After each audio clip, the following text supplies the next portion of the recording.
Hello world and welcome to a Valheim video. In this technical tutorial, I want to teach two things. Number one, how do you update the Valheim server software that is already installed on your Linux AWS machine? And number two, how can you back up your worlds or install new worlds on your server? Also, if you haven't already, check out my other video which teaches you how to start a Valheim server on Amazon Web Services in your own on-demand instance. Okay, so firstly, I'm logged into my Linux machine, and updating your Valheim server software is extremely simple. All you have to do is run the original command you used for steamcmd in order to install the Valheim dedicated server software. You just run it again, click enter. It will either install the new version and then verify, or simply verify your install and make sure that it is correct and up to date. And at the end of the command, it will say success, app 896660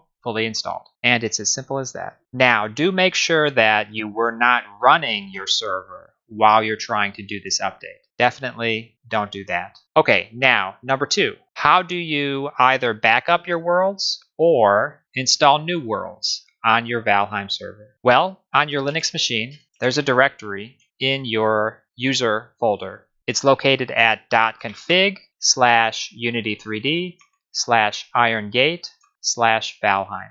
And in there are a few text files, such as the admin list, which is used to input the ID numbers of the admin users on your server. And there's also a banned list and a permitted list for you to set up different permissions. However, what we're interested in is the worlds folder, which is also here.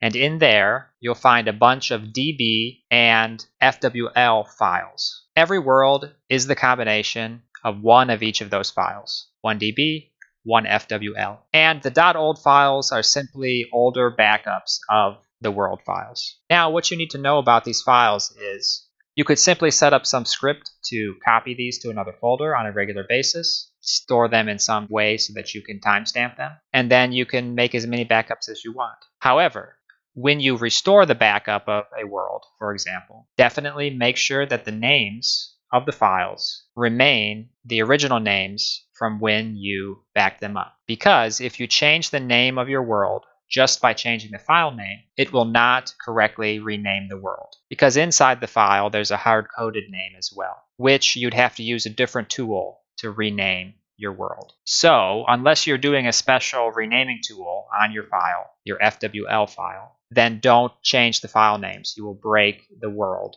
and it will not work correctly. And so, that's a good thing to know, because when you want to install a new world onto your server, let's say you have a world that is already on your computer, you played single player, or maybe you started a local server to play with your friends on your computer, and now you want to put it on your Linux machine in the cloud so that it can run 24/7 and anyone can join whenever they want. Well, you simply upload your DB and your FWL files here. You don't change their name. And then next time you run the server, make sure you change the -world flag in the server script to point to the name of the file, excluding the .fwl. For example, I have a world ABC here, abc.db and abc.fwl. So if I was starting my world, let me go back to the Valheim software. The Valheim server software is here. I have my start server.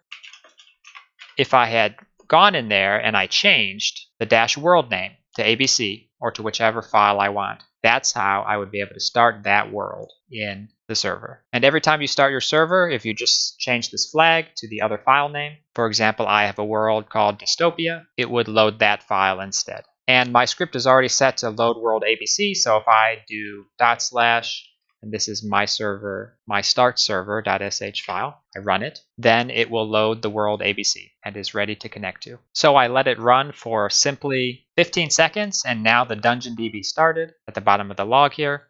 So the server is ready to connect to. You'd simply use your public IP address and connect to it in the Join IP button in Valheim. Thanks for watching. I hope this tutorial could help you. Definitely check out my intro tutorial about starting up and installing all of the Valheim server software on a Linux machine in AWS. And you can use this video to update your Valheim server software and back up or install new worlds on your Valheim server. If you enjoyed the video, please do like, comment, and subscribe. Thanks for watching.